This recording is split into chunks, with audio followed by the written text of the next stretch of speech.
J'ai l'impression comme si mon co-débatteur, il s'est contredit. Mon co-débatteur a avancé ici que l'union sacrée serait pour trouver des solutions à des problèmes posés par la population. Mon co-débatteur revient encore en disant ici que l'union sacrée n'est pas pour rassurer la mandature, le second mandat soit du chef de l'État.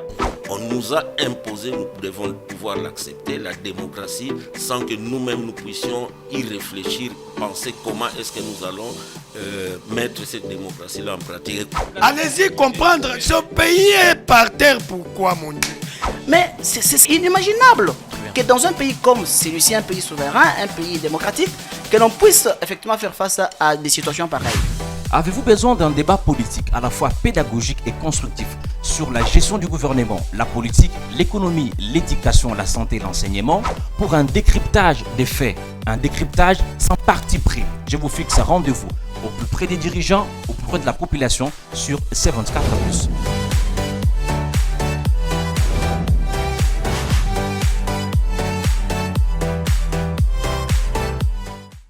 Mesdames et messieurs, merci de nous faire confiance et bienvenue à ce nouveau numéro de votre émission Débat 24+, que j'ai l'honneur de présenter.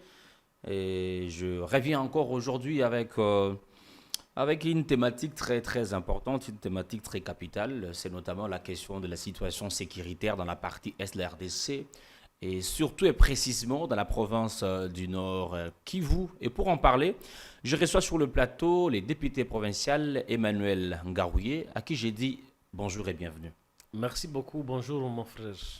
Merci d'avoir répondu à notre invitation. Merci, monsieur le député. Bon début de la semaine. Merci. À vous et à tous les auditeurs de C24. Merci beaucoup. Très bien. Avec vous, on va aborder la question de la situation sécuritaire dans la partie Est, mais aussi on parlera de la situation électorale qui est déjà très avancée, notamment avec la convocation de l'électorat pour la députation provinciale par la CENI. Déjà, la première étape s'est bien terminée. C'était l'étape de la convocation de l'électorat pour la députation nationale.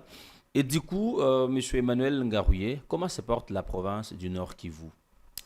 Merci beaucoup, monsieur le journaliste. Je vous remercie surtout parce que vous vous intéressez à une question très importante, mais visiblement qui n'attire pas l'attention de tous. Certains Congolais et surtout plusieurs médias de la capitale trouvent cette question anodine et n'accorde pas de l'importance à cette question, alors que la République démocratique du Congo, comme pays, compte 2 345 000 km². Et donc, Rutshuru, Masisi, Kwamut, lorsque une partie de la République est menacée, c'est toute la République ou tous les Congolais qui devaient se sentir menacés. Concernés. Et tous devaient mettre l'énergie qu'il faut pour que la République démocratique du Congo dans son entièreté soit en paix, en sécurité et pour que le développement atteigne tout le monde. Et donc aujourd'hui, la province de Nord Kivu, vous le savez, elle est sous état de siège depuis plus de 2 ans maintenant. Et particulièrement le territoire de Rutshuru et de Masisi, qui étaient jadis les greniers de la République démocratique du Congo, sont aujourd'hui sous menace des agresseurs du RDF, UPDF M23. Et la population est dans une inquiétude extrême. Elle se dit complètement oubliée. Vous le savez, peut-être, la population de là, les élèves particulièrement, viennent de faire 2 années blanches. Et je ne sais pas si vous vous représentez ce que ça signifie. D'ici là, au mois de septembre, nous allons commencer une autre année scolaire. Et lorsque vous lisez les communiqués et les lettres du ministre national de l'Éducation, de l'enseignement primaire, secondaire, je crois, et technique, il ne fait allusion dans ces communiqués, parlant de début de l'année scolaire, il ne fait plus allusion à cette partie, comme pour dire que c'est une partie déjà oubliée dans la gestion de la République. Et ça inquiète beaucoup. Et donc nous sommes dans une inquiétude vraiment sans nom. Très bien. Parce que la population a l'air d'être vraiment oubliée. Et des fois, lorsqu'elle nous appelle au téléphone, elle dit, est-ce que le président de la République et tous les décideurs, ils savent que Rutshuru et Masisi, c'est la RDC? Est-ce qu'ils savent que nous venons de faire plus de 2 ans à l'extérieur? Est-ce que, il y a des fois, les gens me disent, est-ce que si c'était sa province ou son territoire d'origine, est-ce que le comportement serait le même? C'est-à-dire Et que donc, la situation est les gens grave. commencent à se dire, finalement, nous sommes rejetés. Et lorsque vous avez suivi le discours du président rwandais au Bénin, qui avait dit que la guerre qu'il fait, c'est pour réclamer des territoires en RDC. Ouais. Et les gens se disent, est-ce que notre territoire ou nos territoires n'ont pas été cédés et comme on ne peut pas le dire à la radio, est-ce que ce n'est pas déjà cédé? Parce qu'on voit, la RDC a des militaires, les populations locales se sont donné corps et âme pour accompagner les FARDC, mais l'on sent que nos autorités vraiment sont nonchalantes, sont nonchalantes. Ils agissent plus dans les paroles, mais dans les actes, il n'y a rien. Nos FARDC sont là, bras croisés. Nous voyons des multiplications de missions des différents ministres, des différentes autorités au Nord Kivu. Mais nos populations se disent, tous ces gens viennent seulement pour se moquer de nous, parce qu'aucune solution n'est trouvée et aucun empressement ne se montre. Lorsque vous voyez les ministres de la communication et médias, lorsqu'ils organisent des fois de sorties hebdomadaires avec des différents ministres, je ne vois pas la population de Rutshuru, de Masisi, ne sent pas dans les différentes sorties que Rutshuru, c'est une priorité pour le gouvernement. Très bien.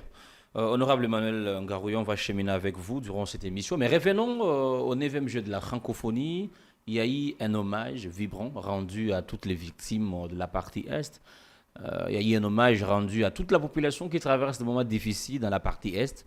Que nous sommes avec vous. Est-ce que ça a changé quelque chose sur le plan psychologique de la population de Nord Kivu? Est-ce que ça a changé vous, en tant que ressortissant de la province du Nord Kivu? Merci beaucoup, monsieur le journaliste. Et les affiches, j'ai vu un jeune homme avec des affiches dans le stade. Il dit Nord Kivu, Sud Kivu, nous n'avons pas oublié. Merci beaucoup. Comme vous le savez, la RDC, c'est un grand pays francophone. Et en réalité, la francophonie devait être comme une famille. Et que donc, lorsqu'un membre de la famille se sent menacé, tous les membres devaient exprimer leur solidarité. Et il en est de même pour tous les Congolais qui doivent être solidaires avec la province Nord Kivu, la province du Sud Kivu, et particulièrement les territoires qui sont occupés par les agresseurs. Et malheureusement, il s'est fait que parmi les pays qui nous agressent, il y a aussi un pays francophone. Et à la tête de la francophonie, nous avons la France, qui, en tout cas les Congolais aujourd'hui, savent que c'est un complice, un grand complice, ou comment je vais dire, parmi les têtes de ceux qui planifient notre malheur ou qui sont pour notre malheur. Et donc, c'est un grand regret pour la population de chez moi d'apprendre que la RDC est membre actif et membre pas de moindre de la francophonie. Et la France, qui est la tête de la francophonie, complote. Parce que chez nous, on n'hésite pas à dire que la France complote contre la RDC et particulièrement contre la partie Est. Et le Rwanda est utilisé. Mais le chef de l'État a demandé qu'il ne puisse pas mélanger la politique et les sports, parce que notre problème en tant que RDC, nous l'avons non pas contre la population rwandaise, mais contre le régime Kagame. Oui, ce n'est pas la population rwandais. Les Rwandais sont nos rwandaise. frères, mais Kagame, c'est lui qui sème la terreur. Le chef de l'État a raison, parce que le président Kagame, il a pris le pouvoir en 1994. Son régime, le FPR, a pris le pouvoir en 1994. Mais avant, lorsqu'il y avait l'ancien président qui avait été abattu, le peuple congolais et le peuple rwandais étaient réellement des frères. Très bien. Et donc, après Kagame, certainement que les peuples rwandais et les peuples congolais reprendront cette fraternité-là. Et donc, comme il l'avait dit le chef de l'État, le problème c'est le régime. Très bien. Et depuis l'avènement de ce régime, en tout cas, les Congolais ont senti que ils ont développé même une certaine antipathie contre tout Rwandais, alors que beaucoup de Rwandais sont aussi victimes de cette mégestion que développe le régime en place au Rwanda. Et donc, pour nous pouvons nous réjouir de la solidarité de certains pays francophones. Nous aurions voulu que ce soit tous, mais malheureusement, ce n'est pas le cas.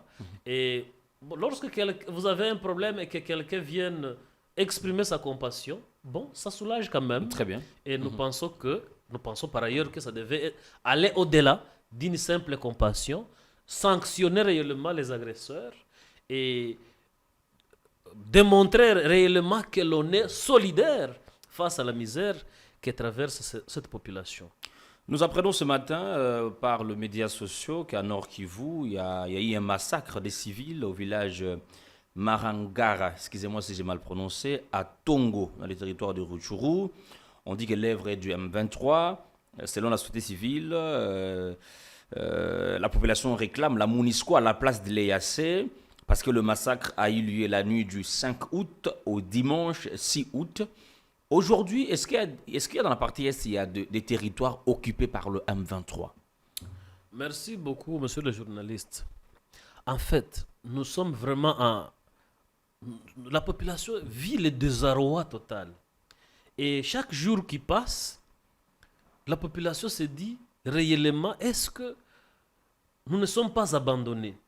Parce que, comme le disait la fois passée l'honorable Bitakwira, la République démocratique du Congo, c'est comme une chambre, comme une maison à 26 chambres. Ok. Alors, nous avons une chambre, Rutshuru et Masisi, qui sont des chambres de la République démocratique du Congo. Ouais. Où sont les enfants, une partie des enfants de la République. Mais les parents, qui sont dans une autre chambre peut-être, ils boivent, ils mangent, ils dansent, alors que leurs enfants qui sont dans une chambre sont en train d'être violés, sont en train d'être massacrés jour et nuit. Et les enfants, naturellement, doivent se dire, est-ce que ceux-ci sont vraiment nos parents? Ils doivent développer un certain sentiment de doute. L'indifférence. Est-ce que réellement, mon papa est là, il sent quand même que je suis violé. Et ce ne sont pas les bras qui manquent. Celui qui me viole, il a les bras comme papa, il a la tête, les jambes, il a tout. Ce que papa ce que papa a pour me défendre. Mais je ne vois pas vraiment la défense de papa. Et c'est vraiment grave. Les massacres, justement, la nuit du samedi au dimanche, il y a un massacre dans la localité de Marangara. La localité de Marangara, c'est dans le groupement de Tongo, en chefferie de Buito, en territoire de Rutshuru. Et cette entité est occupée par les criminels du M23. Vous avez peut-être... Vous suivez peut-être qu'on ne peut pas faire une semaine sans parler des massacres à Rutshuru. Tout à fait.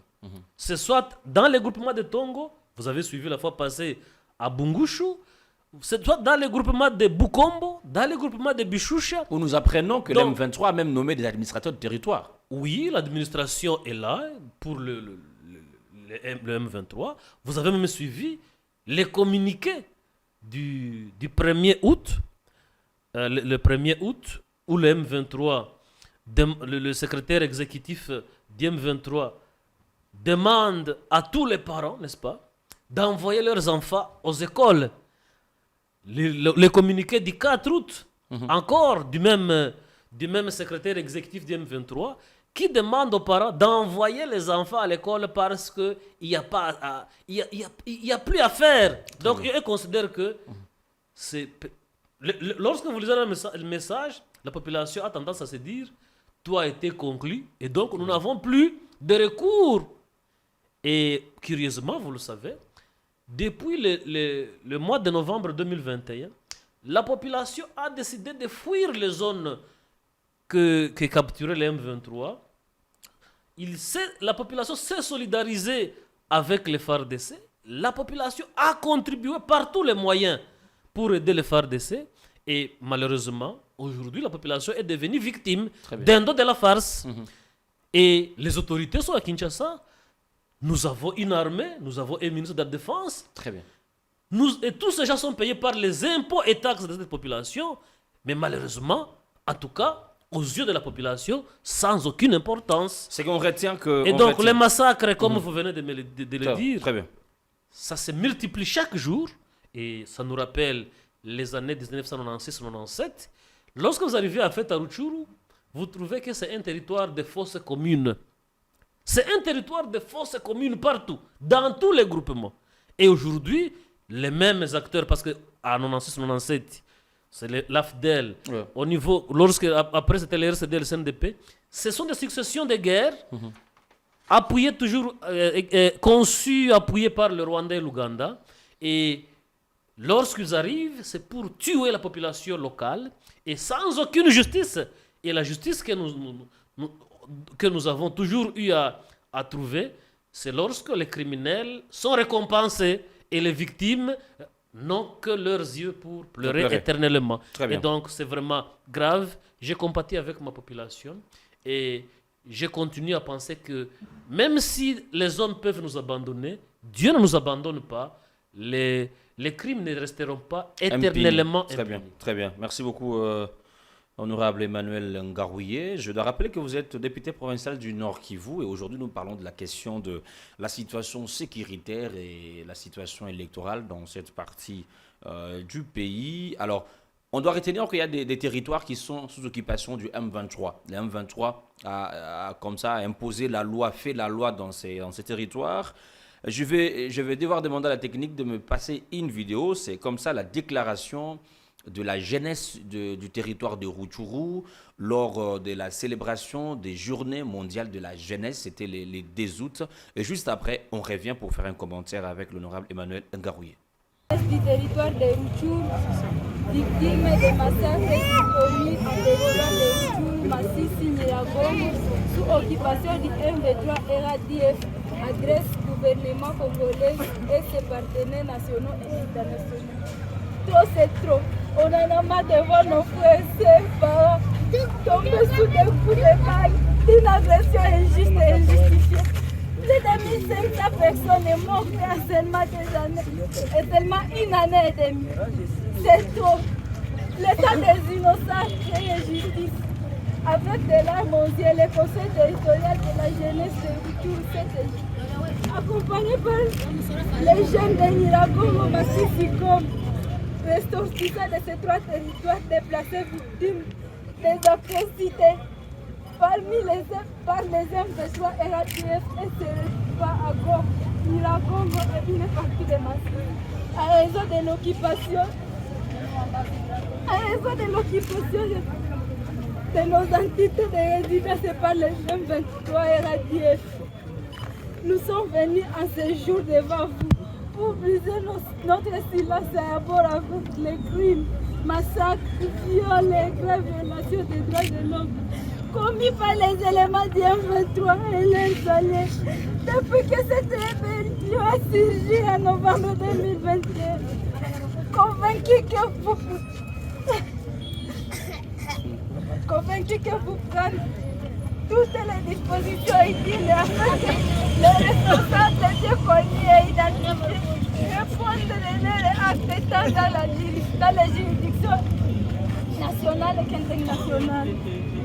En effet, depuis les urgences de 2021, le RADF M23 avec ses territoires de Rutshuru.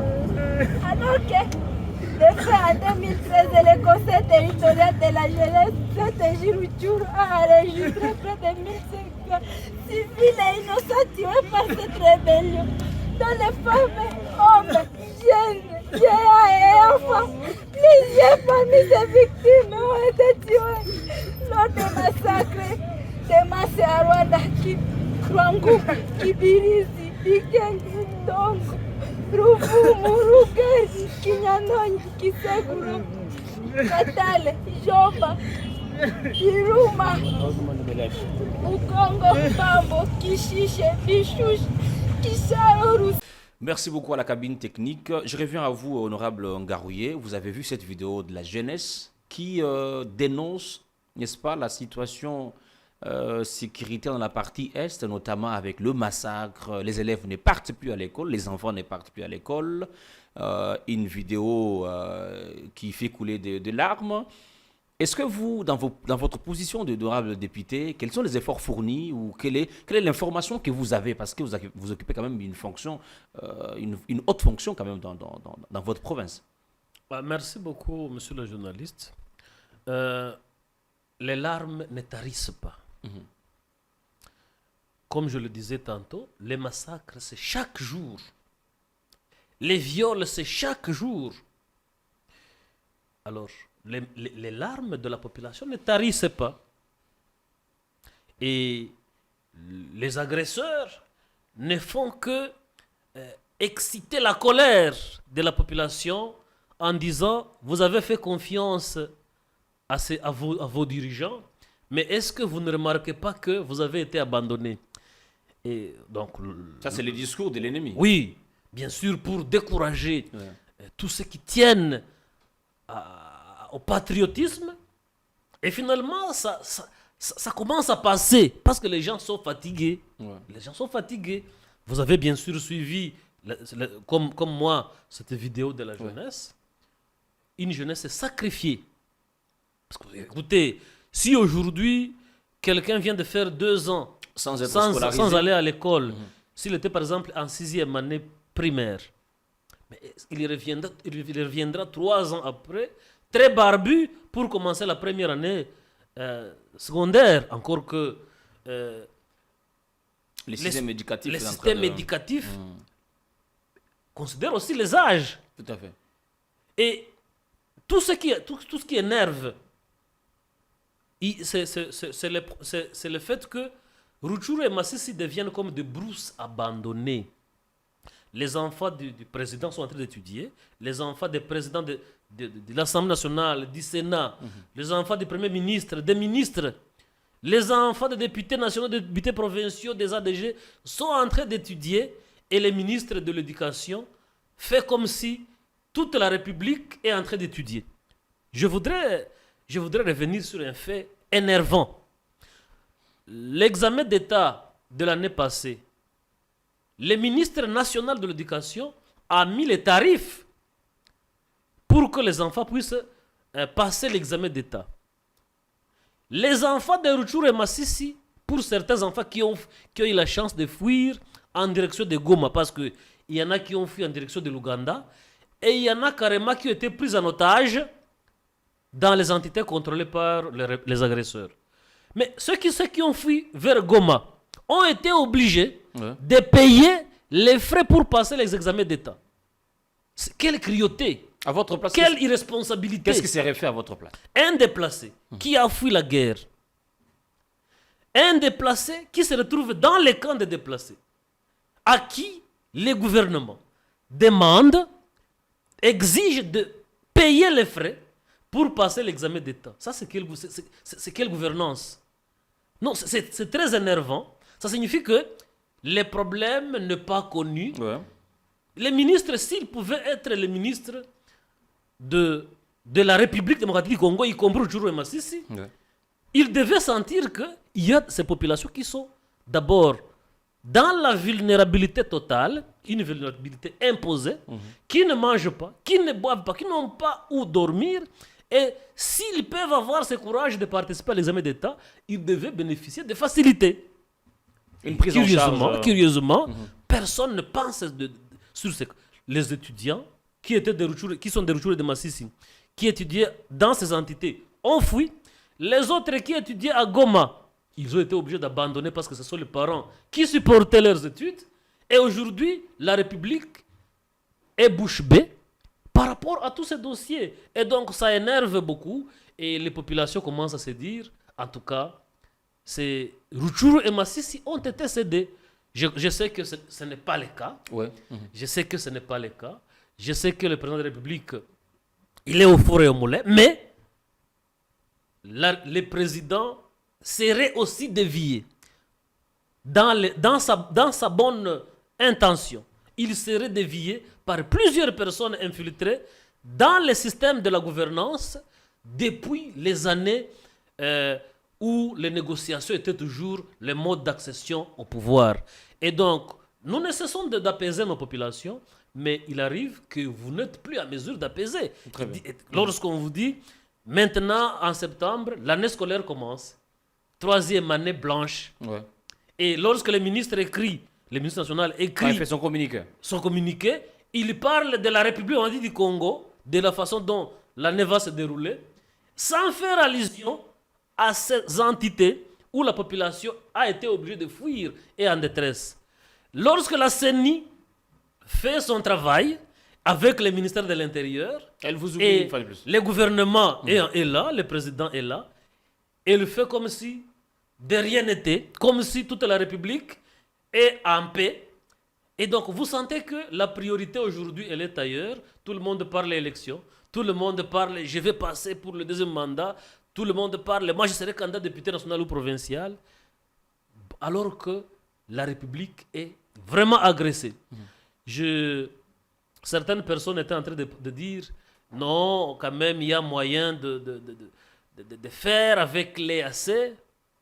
On va y revenir. Mais est-ce que moi je voudrais vous accorder une opportunité parce que là la République nous suit. Est-ce que vous avez un message à l'endroit du chef de l'État, Félix Antoine Tshisekedi Tshilombo? Je voudrais que vous puissiez fixer la caméra par rapport à la situation sécuritaire dans la partie Est. Merci beaucoup. Le message est simple. La République du Congo, c'est un pays, c'est une population où le Dieu Tout-Puissant a accordé au chef de l'État de présider à la destinée de cette population. Et le chef de l'État n'a pas refusé. Il a prêté serment, et en prêtant serment, il a dit protéger l'intégrité du territoire congolais, du territoire national. 2 345 000 km². Il a juré donc de veiller à l'intégrité du territoire national. Il a juré de veiller au mieux-être de notre population. Et nous avons l'armée capable de se battre. Cette armée ici, c'est l'armée qui a défait le M23 en 2013. Sous le commandement du général Baouma, Ambamba, et du colonel Mamadou, tous tués quelques temps après, tous de reste mémoire.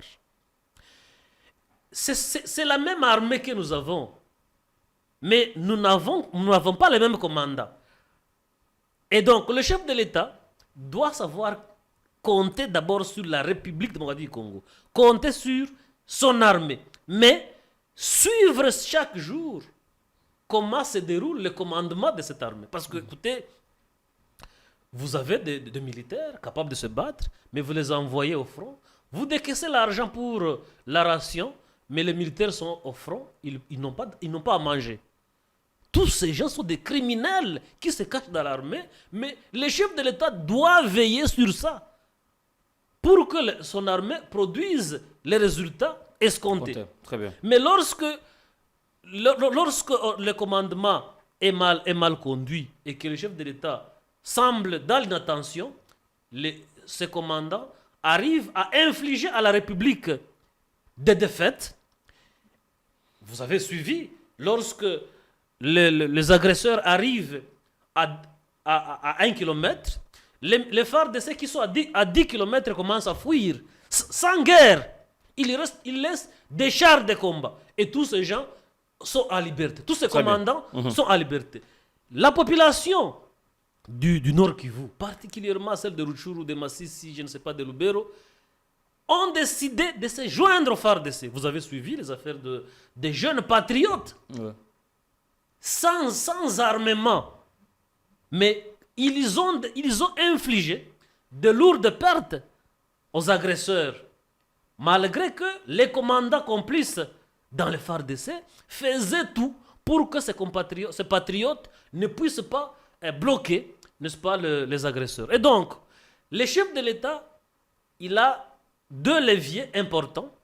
Les FARDC, il faut un commandement sérieux. Très bien. Et pour cela, il doit suivre. Le deuxième levier, ce sont les jeunes patriotes qui se sont donnés. Il doit les organiser et les outiller. Parce que la première armée d'un pays, c'est sa population. Très bien. Et en troisième lieu, s'il voudrait avoir un appui extérieur, ce n'est pas mauvais. Okay. Mais il doit le faire dans le cadre d'un partenariat bilatéral. Pas recourir à INEAC, par exemple. INEAC, à la solde des agresseurs aujourd'hui, dire à quelqu'un de Rutshuru qu'on amène un Ougandais pour aider la RDC à recouvrir la paix, la population de Rutshuru se dit, est-ce que ces dirigeants dirigent pour nous ou ils dirigent pour eux? Nous avons été massacrés toujours par les Ougandais. Mais on amène les Ougandais, soi-disant, pour nous protéger. Et donc, c'est vraiment du paradoxe. Merci beaucoup. Je retiens que vous avez soulevé 3 leviers, un commandement sérieux, faire confiance aux jeunes patriotes, mais aussi trouver un partenariat bilatéral avec d'autres organisations qui puissent nous permettre, non pas pour venir nous sécuriser, mais collaborer avec nous. Pas les organisations, des États. Des États. Très bien. Très bien. Donc, si c'est l'Égypte, si c'est le Burundi, si c'est notre pays, on choisit un État base d'un partenariat limité aussi dans le temps. Parce que ces États, lorsqu'ils arrivent aussi chez nous, ils finissent par entrer dans les deals. Parce que la République du Congo, c'est un État riche. Et lorsque les États sont invités chez nous et que le contrat n'est pas très clair, ils finissent aussi par entrer dans les deals et ils deviennent finalement aussi comme la MONUSCO qui vient de faire des années et des années. Aujourd'hui, nous pensons que la République du Congo a tout ce qu'il faut pour défaire les agresseurs. Les M23. Pour, comment je vais dire, pour laver l'humiliation de la population. Mais nous ne manquons que la détermination. Nous ne manquons que la découverte de certains traîtres. Vous avez suivi dernièrement le chef d'état-major général de FARDC à Goma, qui lui-même a reconnu qu'il y a des traîtres au sein de l'armée. Mais moi, je n'ai pas soutenu, son discours est vrai, mais il ne doit pas se limiter au dire. Il doit les identifier et les sanctionner. Il est vrai que nous avons toujours dit qu'il y a des traîtres infiltrés à partir de différentes négociations et qui ont été infiltrés pour une mission de mettre la République à genoux. À ce titre, la population continue à remercier le chef de l'État pour avoir refusé les énièmes négociations, parce que les négociations qui sont toujours faites, c'est pour mettre définitivement la République à genoux, pour l'achever au profit du Rwanda et de l'Ouganda. Très bien. Emmanuel Ngarouye, au moins vous reconnaissez que le gouvernement congolais fournit un effort, raison pour laquelle le vice-premier ministre, ministre de l'Intérieur, affaires coutumières, sécurité, Peter Kazadi, s'est rendu au Nord Kivu pour faire le point sur la question sécuritaire dans le cadre d'une mission d'itinérance. On les suit et après on revient sur ce plateau.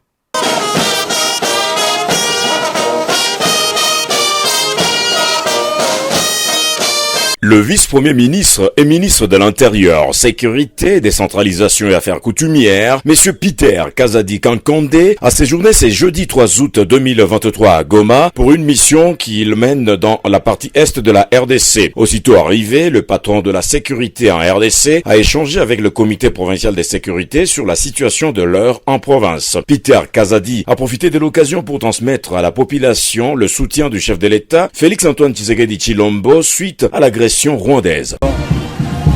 Je suis dans l'exercice des missions qui relèvent de mon ministère. Il s'agit d'une visite d'itinérance pour me rendre compte de la manière dont les choses fonctionnent sur place ici à Goma et dans la province du Nord Kivu en général. Comme vous le savez, nous faisons face à une agression rwandaise Également, nous avons un problème de la sécurité interne, de la sécurité publique.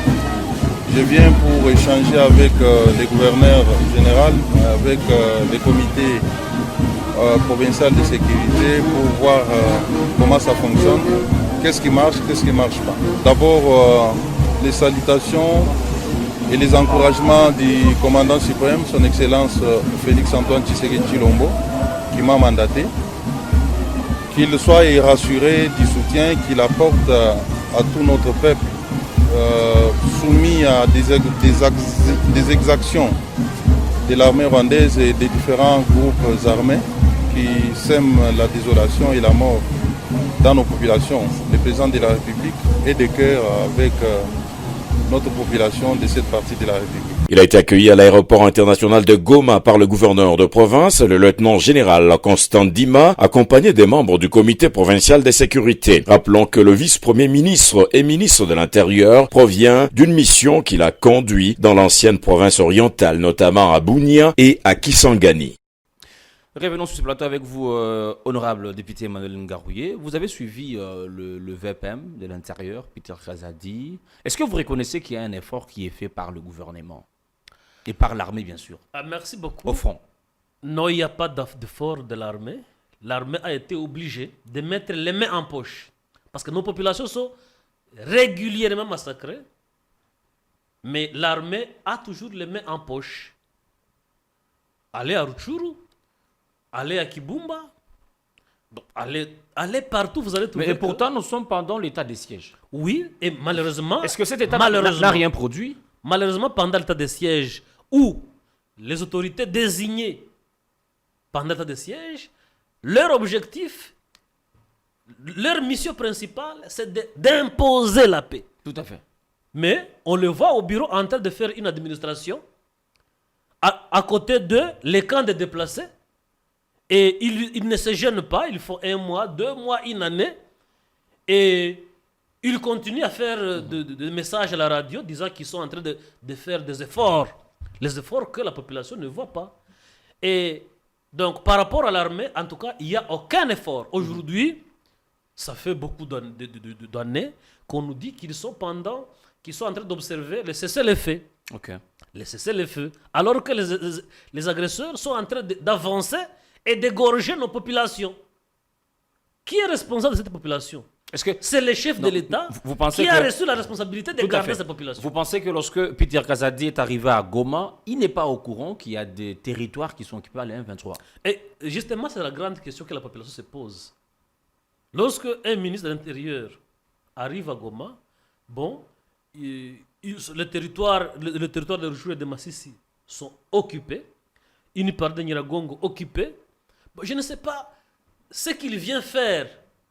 Bon, moi, je parle comme député provincial élu de Rutshuru. Est-ce que vous est-ce que pour nous, le Rutshuru, est-ce que vous vous sentez impuissant dans la cascade du député? Parce que nous avons l'impression que les choses sont devenues comme ça. Non.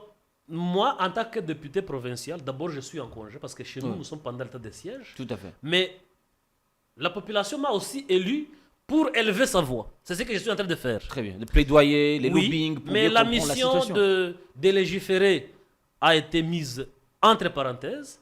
La mission de contrôle a été mise entre parenthèses. Parce que l'état de siège, quoi. Et donc, je disais que pour la population de Rutshuru, la présence du VPM de l'Intérieur, la présence du VPM de la Défense à Goma, bon, ça a quelle importance? Ce que nous attendons la libération de nos entités. Et nous savons que le gouvernement est capable, mais il est anesthésié par des traîtres et il accepte cette anesthésie. Parce qu'un homme normal doit se dire, j'ai reçu la responsabilité, je dois suivre pour savoir ce qu'il y a, pour que ma population, finalement, sente que je suis quand même responsable. Très bien. Et donc, je ne saurais pas dire que cette émission ou ces missions sont importantes, aussi longtemps que je ne vois aucun changement qui suit souterrain, qui suit ces descentes. Ces descentes. Et je voudrais donc dire qu'il y a quand même certains petits efforts. Okay. Des petits efforts parce que la guerre, ce n'est pas aussi tout ce que nous voyons. Le chef de l'État a quand même fourni des efforts.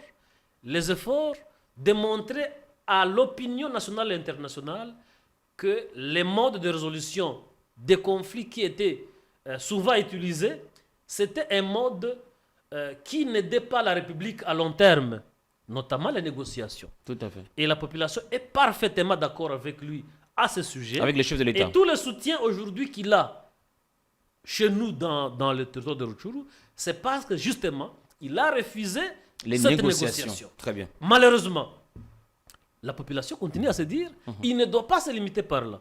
Oui, nous suivons à travers la diplomatie comment il cherche, il fait tout pour convaincre les partenaires. Il a été au Conseil des Nations Unies. Afin que ces partenaires puissent l'aider à comprendre comme lui, afin que le Rwanda soit sanctionné. Mais il ne doit pas se limiter par là. Il doit aussi utiliser la force intérieure qui est là, la population, les FARDC, qui sont capables, s'il y a un commandement sérieux. Parce que l'on dit toujours qu'on ne change pas l'équipe qui gagne. Tout à fait. Mais celle qui perd, est-ce qu'on la laisse? Non, on la change. Mais pourquoi le chef d'État ne peut pas voir toutes les personnes qui sont passées par les commandements dans cette guerre et se dire, celui-ci, pendant son règne, dans son commandement, il y a échec. Celui-ci, il y a réussite. Celui-ci, il y a échec. Tout ceux-là qui ont échoué, il les met de côté. Et il utilise soit ceux-là qui ont réussi ou d'autres que lui-même doit suivre. Parce que si le chef de l'État, par exemple, décide de s'installer à Goma, il met des commandements, les commandements de l'armée, il suit. Il les valide chaque jour. Je sais que cette guerre, les choses vont cette devoir guerre changer. ne fera pas un mois sans se terminer. Mais une dernière question avant de passer à un autre sujet, peut-être sera le dernier. Il y a la société civile de Tongo qui réclame, n'est-ce pas, la présence de la MONUSCO. À votre avis, entre MONUSCO et EAC, le choix serait de quel côté? Comme on le dit toujours, lorsque vous êtes dans une maison qui est en train de brûler, vous cherchez par où faire passer votre tête. Ouais. Oui. La République du Congo doit être gardée par qui? Par le FARDC et la police nationale congolaise. Mais il se fait que nos forces ont été obligées de mettre les mains en poche, soi-disant, il y a ce qu'on appelle cessez-le-feu, alors que les M23 sont en train d'égorger chaque jour notre population. Et sont en train de conquérir des entités. Alors, il y a l'EAC, il y a la MONUSCO. L'EAC, vraiment, je ne veux pas dire impuissante, mais complice. Ok. Mais j'ai été étonné de voir que le VPM de la Défense était en train de signer des accords avec le ministre de la Défense du Kenya pour, soi-disant, un partenariat militaire. Alors que le Kenya a démontré qu'il est du côté des agresseurs. Et tout ça, tous ces théâtres sont en train d'époustoufler de la population qui se dit finalement nous sommes dans quoi? Donc l'EAC complice, mais la MONUSCO, elle est là, elle observe, elle a dit que c'est une mission d'observation. Alors la population se dit vous la réclamez. Finalement. Mais vous la réclamez. Donc La celui-là MONUSCO. qui a réclamé la MONUSCO, je dis, c'est quelqu'un qui est dans une maison qui brûle. Mais Bon, il sait que les FARDC l'ont abandonné.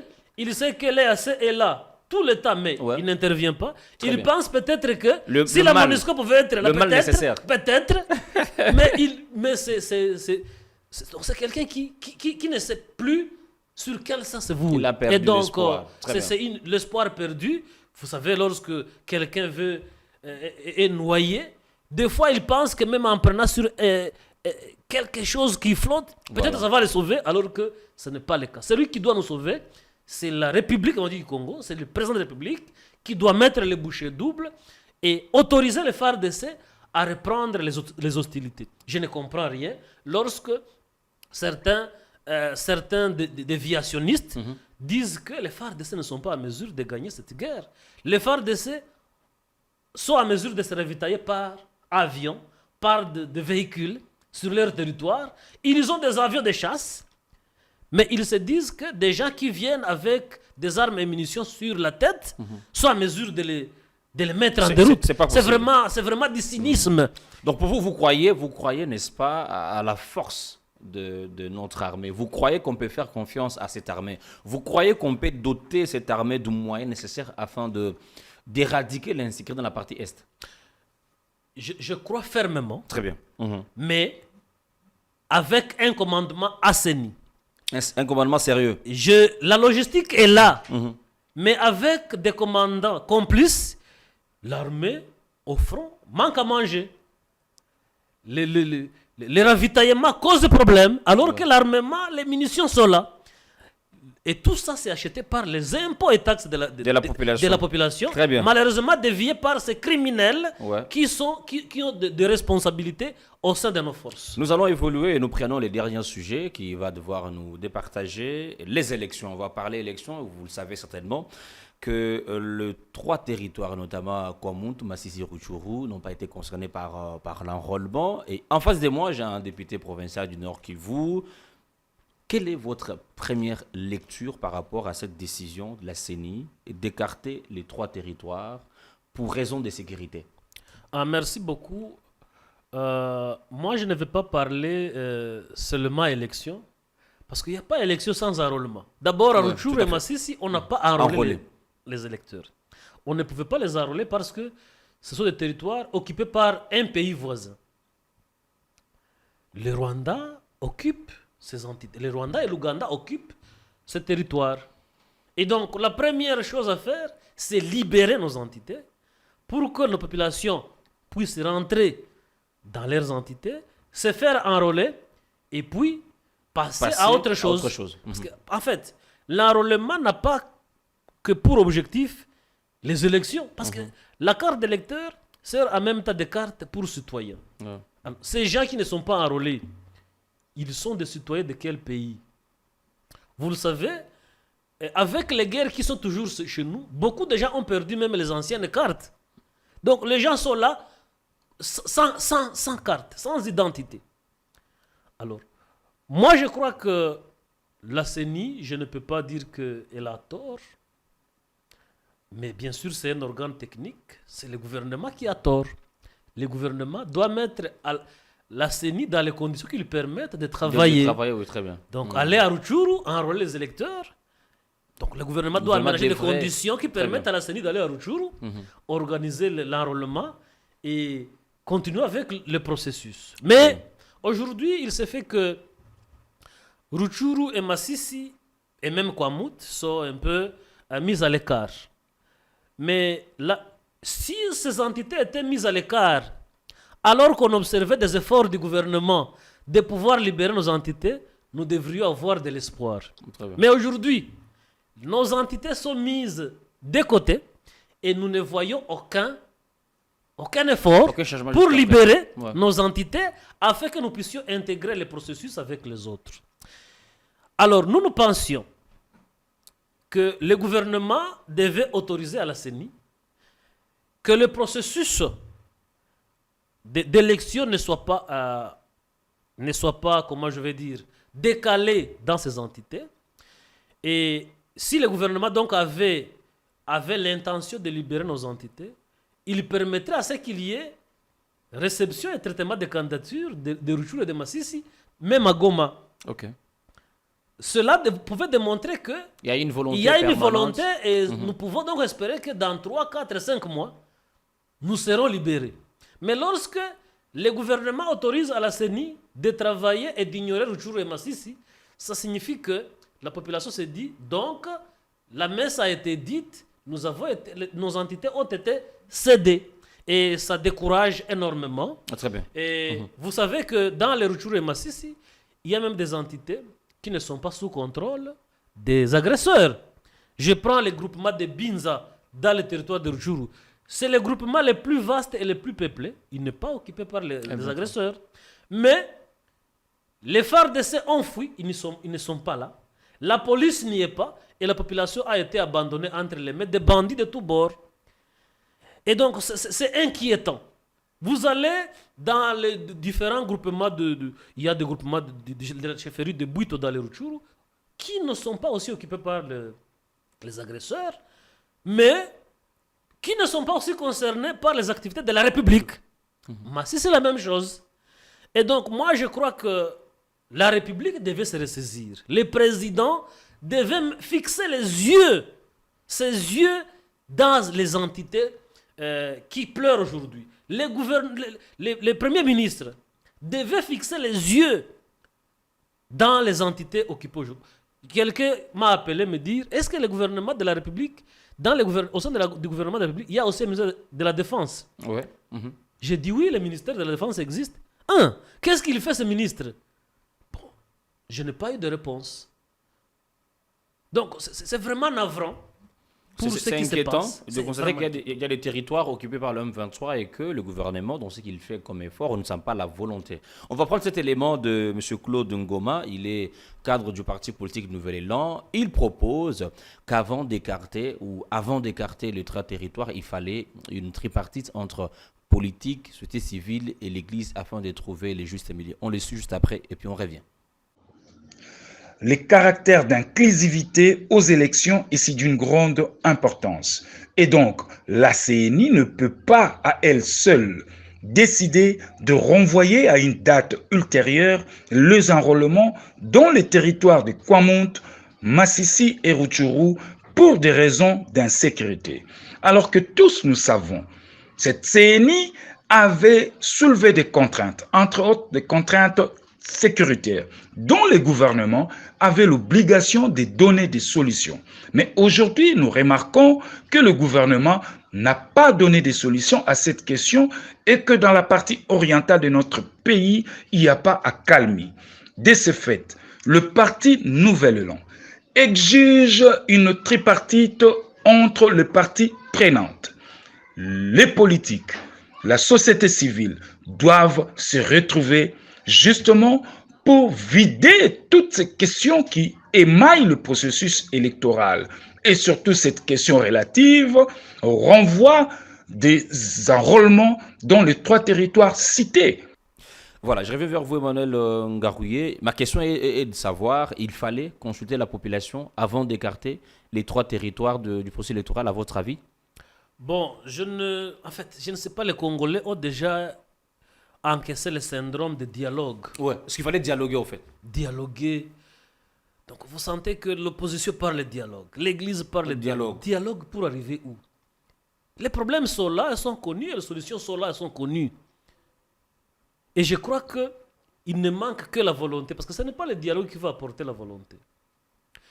Je suis quand même convaincu que la communication du gouvernement n'est pas suffisante et claire par rapport à la situation de Rutshuru et de Massissi, pour ce qui concerne l'éducation, pour ce qui concerne les élections, pour ce qui concerne l'essor de ces entités.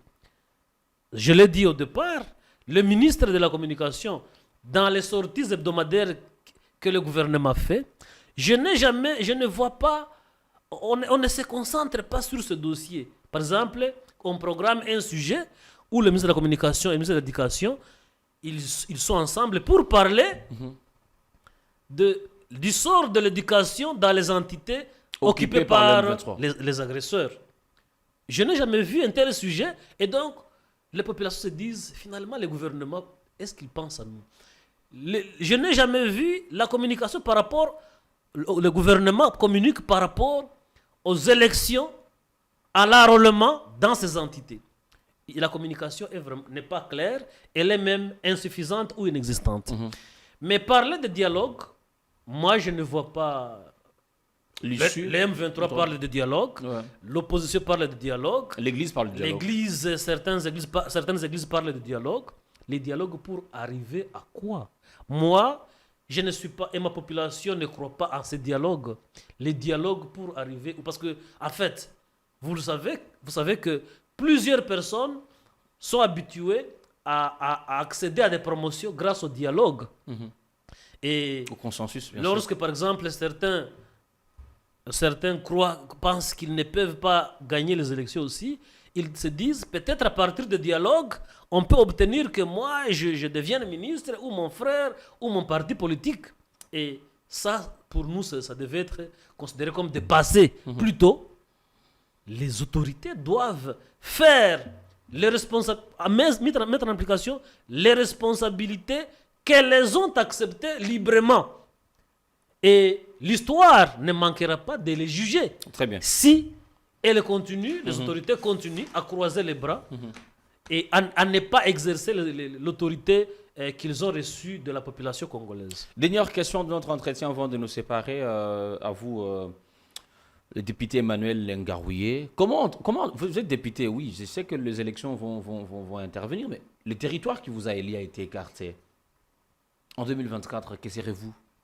Est-ce que vous aurez toujours les mandats ou c'est pas moi Et effectivement, c'est ça l'inquiétude que la population a. Bon, au-delà de ma personne. Ouais.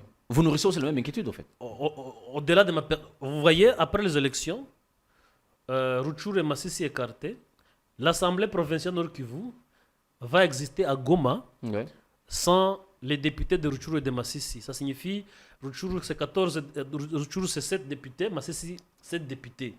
L'Assemblée provinciale élue 44 députés, donc ce sera 44 mais 14, ce sera 30 députés qui vont constituer l'Assemblée provinciale. Est-ce que ça va s'appeler encore Assemblée provinciale? Parce que la province Nord Kivu est constituée de 6 provinces, de 6 territoires. Mais désormais, ça sera 4 territoires. Est-ce que ça sera une assemblée légitime? Je crois que la réponse c'est non. L'Assemblée nationale et le Sénat, on va voter les sénateurs de la province Nord Kivu. Vous savez que les sénateurs sont votés par les députés provinciaux. Ouais. Il veut voter 4 sénateurs, mais parmi les 4, il n'y aura pas d'électeurs de Rutshuru et de Masisi. Donc, parmi les députés provinciaux qui vont voter les sénateurs, il n'y aura pas de députés. Parce que déjà, les 14 sont écartés au niveau de l'Assemblée provinciale. Au niveau du Sénat. De l'Assemblée nationale, ça sera la même chose. Et aujourd'hui, la population de Rutshuru et de Masisi, lorsque vous lisez les décisions de nomination des ordonnances du chef de l'État, vous trouvez que Masisi et Rutshuru sont vraiment presque écartés. Et aujourd'hui, nous nous disons, nous sommes écartés alors que nous avons quelques députés quand même. Mais demain, ça sera comment? Et aujourd'hui, la population se dit, en tout cas, s'il y a élection, ça Rutshuru et Masisi, ça sera un message clair qui répond au président du Rwanda, Paul Kagame, ce qu'il a dit au Bénin, qu'il a la recherche, qu'il a des territoires au Nord Kivu, dans la République du Congo. Et donc, ça aura été une réponse. La population va comprendre que la réponse est là. Ce sont des territoires cédés. Merci. Merci beaucoup. On doit rappeler que le gouvernement congolais fait un effort considérable pour rétablir la paix dans cette partie de la RDC par la détermination et la volonté exprimée par le chef de l'État, l'armée et tout le monde, toute la population devra être debout afin d'éradiquer, n'est-ce pas, la présence de M23. Il y a la dénonciation du chef de l'État à toutes les grandes tribunes des Nations Unies. Il dénonce, il rappelle, il dénonce l'implication de pays qui sont pays partenaires à nous, mais qui sont aussi complices avec le Rwanda. Honorable Emmanuel Ngarouye, je vous dis merci d'avoir répondu à notre invitation. Merci beaucoup. Je voudrais placer un dernier mot. Très bien. J'encourage le chef de l'État. Je sais que chez nous, on dit quand plusieurs chasseurs sont derrière les chiens, et souvent il y a des chasseurs qui dévient les chiens. Donc, ça signifie que sa tête est pour la paix, mais plusieurs chasseurs autour de lui sont en train de le dévier. Mais je l'encourage, je prie pour lui et je demande à la population congolaise de prier pour lui, pour que ce qu'il veut réaliser pour la population de positif soit vraiment réalisé. J'encourage aussi les médias à pouvoir revenir chaque jour sur cette question pour sensibiliser toute la population congolaise à être solidaire avec ces populations qui souffrent de Rutshuru et de Masisi, et tous les gouvernements à être solidaires. Je compatis enfin avec notre population qui est en perpétuelle souffrance, et je confie à ma population que tous ces crimes nous infligés par les agresseurs ne resteront pas éternellement impunis. Merci beaucoup, mesdames et messieurs. C'est la fin de votre émission Henri Guindou. Je vous fixe rendez-vous au prochain rendez-vous de l'actualité. Merci.